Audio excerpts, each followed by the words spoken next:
Don't drink if you're underage or don't like alcohol. What is up? Isaiah Dominguez here, of course, naturally, as always, for the Holy Ghost finally Q&A. Just wanted to make sure that everyone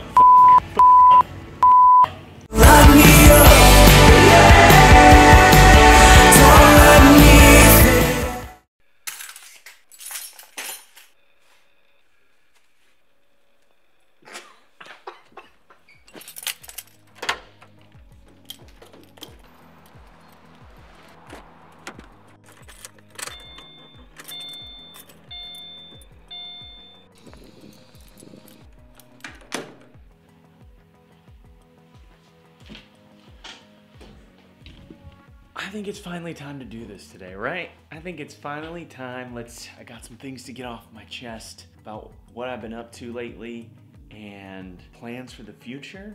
And I think it's finally time to do that Holy Ghost Q&A. Are you with me? Let's do this thing, huh? First things first, who did what on the record? I obviously wrote all the songs and sang on all the songs. The other vocal feature is Dan Swank from a band called Ego Check, and he also plays guitar in All Time Low's touring band. I don't know if he's going to become a permanent member or not, but when they tour, he plays guitar and piano and backing vocals for them. Drums was my homie, John Schold. Bass was my other buddy, Albert. Lanier Mills, the fourth. Let's see. Keys were a combination of my friend Jim Hartnett, who's in a band called Jim's Bait Shop. Reeve Johnson also did the bulk of the keys, actually, for the record. And then let's see, what else do we have? Synths, programming, that kind of stuff was done by my very good friend Jordan Renshaw. He is in a band called Odyssey C, and he also makes his own solo music.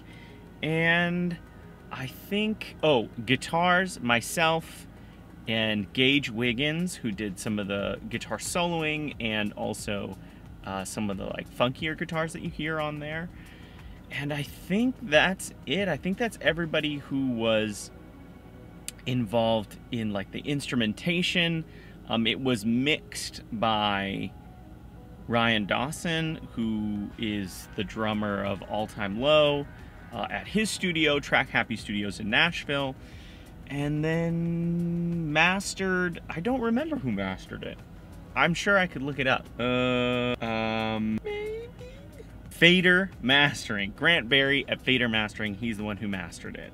So there it is. There it all is out in the open for you. The other common question is, what is your favorite song? Favorite song has to be Gold, Windows Down, just the best structured song I've ever made, so. Okay, let's do this. Do you think if this doesn't close all the way that it's going to ship? We'll find out. If you want to see a package that's held together with hopes and dreams. That's it right there.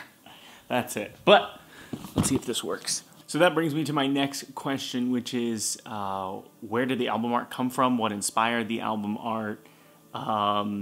So first off, the album art was designed by my really good friend, Josiah Euban. He's a designer, he's the creative director for a real estate company up in Bellingham, Washington.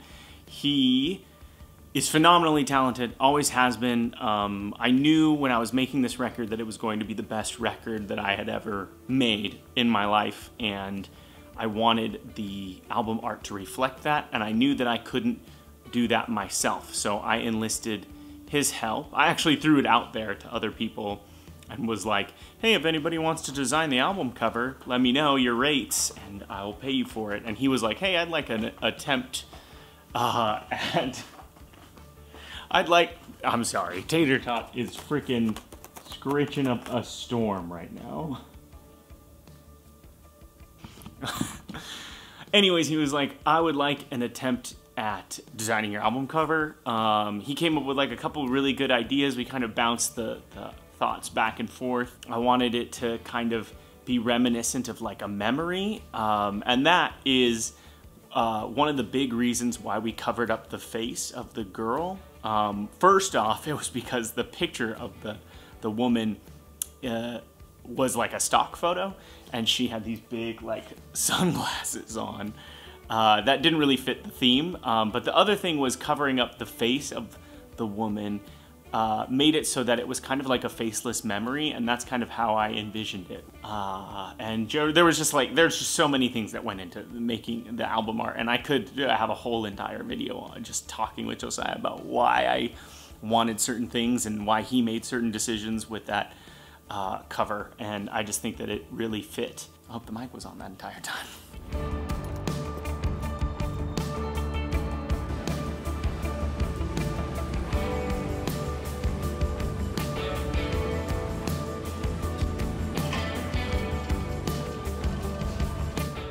Whew. Just got done at the grocery store. So you are speaking to the deceased version of me because I died. Like I said, masks, they literally kill you. They literally make you die. Where was it? Where was this recorded? Where did you record this record at? A bulk of it, production-wise and everything else, was done at a small studio called the 402 in Omaha, Nebraska. Super bummed because that studio does not exist anymore. So literally, I was the last record that was made at the 402 in their Benson location. So that's that.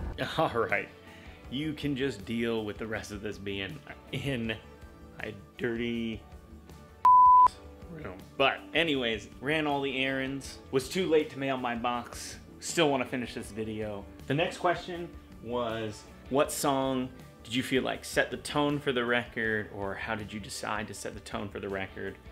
ETC, basically, how did you know what the theme of the record was going to be, and how did the sound get molded from that theme? I got a couple questions about that. The song that defines the sound of the record, I feel like, is Holy Ghost, the title track, and that's kind of why it became the title track. The theme of the record, same thing when it came to the cover art, was all about kind of memories that I've created, memories that other people have created with me, or have recanted to me, and kind of just like reliving these like ghosts of our past, and how like you never truly forget things that have happened to you, people that have happened to you, and they kind of cling on. And that was kind of like the lyrical and like content theme.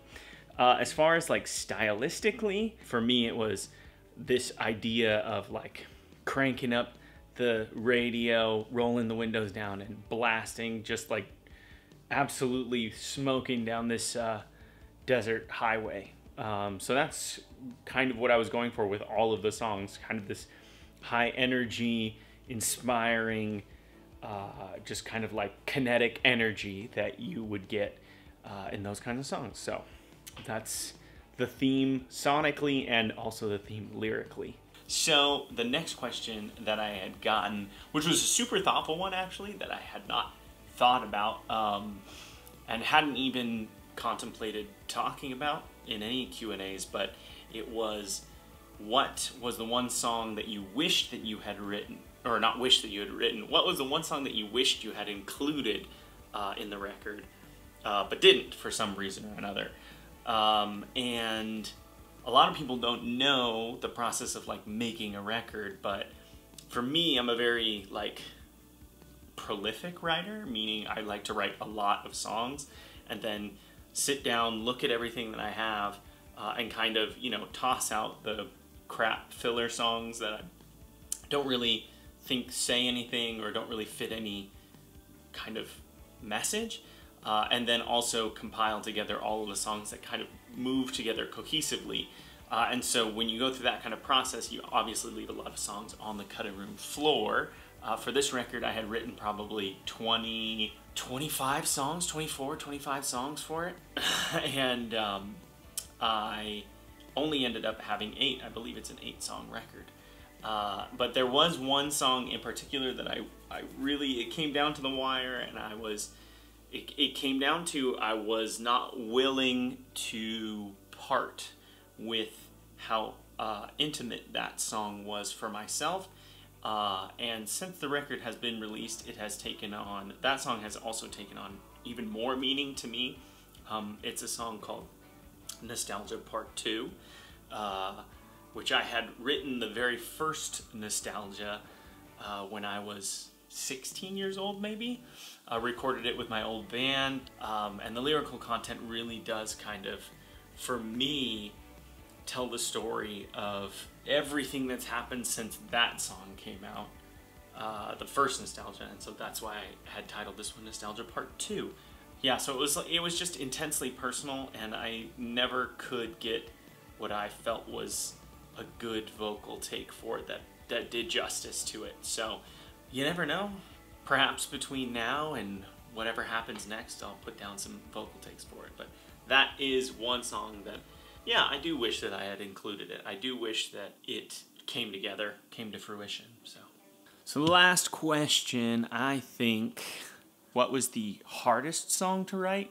And I'm not sure if that means like, what was the most difficult song, like in the writing process? What song took the longest to write and come together? Or what song was the emotionally most difficult? So I'm going to choose the song that was most difficult structurally to write. And that song was When I'm Gone, which is the last song. Mostly because it's different than all of the other songs, and also it was written almost completely on a computer, which is not something that I usually do. I don't usually write everything on like like Pro Tools or something like that, and that song was written strictly on like a modulating or an arpeggiating bass line, and then I just built layer and layer and layer on that in Pro Tools, and then eventually put the lyrics on top of it. But usually when I write songs, it's with an acoustic guitar. It's very like traditional singer-songwriter, you know, acoustic guitar, alone in a room, just kind of like muddling around, or sometimes I'll have like a voice memo that I want to like go back to of something that I think of while I'm in the shower or something like that. So usually that's how songwriting goes. But When I'm Gone was built layer upon layer in a digital audio workstation, which is like Pro Tools. It's the computer program that you use to record your record in. And then that song became When I'm Gone, which is titled that way, funny enough, because the initial lyrics had a line in them that said, "You want me most when I'm gone," and that's why it was called When I'm Gone. But that line did not make it over when I completely overhauled the lyrics, because I was listening to it after I had tracked the vocals, and I was like, wow, these lyrics are not what I want to say with this song, and I don't feel like they really fit what I'm trying to say with this song, so I'm gonna change them. And I changed them completely, changed the melody line and everything, and the only thing that stuck was the title, When I'm Gone. Weird fun fact, but that was the most structurally difficult song to put together. What top 3 albums did you use for inspiration? Or what are the top 3 albums that you used for inspiration for this record? This is, damn, the top 3 albums. I listened to a lot of different music. During this album, top 3 though, that I was listening to during like the process, number 1 by and large was the Night Game. I don't know what the record's called. I think it's just called The Outfield maybe, or let me look it up real quick. Oh, it's just called The Night Game. The Night Game by The Night Game. That was record number 1. That's the one that I was listening to the very, very most. The second one that I was listening to the most was probably The Maine, I would say. I was listening to The Maine's Lovely Little Lonely record a lot before I had started like production on this. And then actually the last record, and I know this one like off the top of my head, because it's the one, this is the record that I listened to the most to think about vocal production and like how I was gonna sing on the record and what that, like my voice was going to sound like. But that was War and Leisure by Miguel. That was the record that I listened to the second most going into making this record, actually, and specifically going into vocal production. The next question is, what are the lyrics about? Tell me about the lyrics. Who's this song about? What's this song about? If you haven't seen on my blog, on my website, isaiahdominguez.com, I've been doing a deep dive into each one of the lyrics, or all of each one of the lyrics. Every single word I've been doing a deep dive into. I've been doing a deep dive into the lyrics of every single song through a blog series called Cleverly Titled. If you want to check that out, you can check it out at isaiahdominguez.com or the link in the description, and you can read to your heart's content about who I'm writing about, and then you can surmise some hypotheses of your own, which I don't think hypotheses is used correctly there, but whatever, who cares.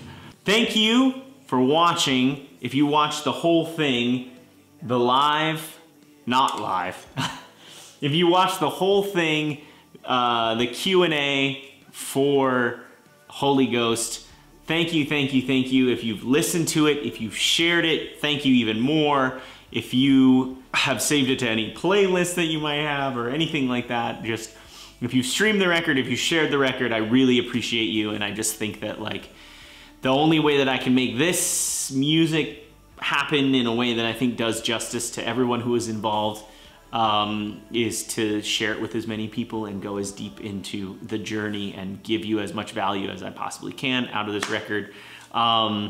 And if you stuck it out through this entire video, or you thought this was interesting in any kind of way, I really appreciate you. And I don't get paid by the like, but if you liked the video, I would really, really be stoked about that. And who doesn't want me to be really, really stoked? I'm sure there are several people out there who are just like, F Isaiah, I hope he's never stoked about anything ever again.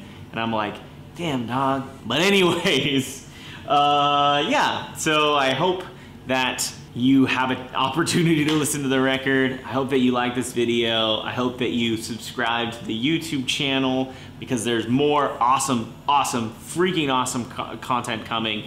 Hope that you enjoyed the video. Please like, please subscribe. I will see you in the next video.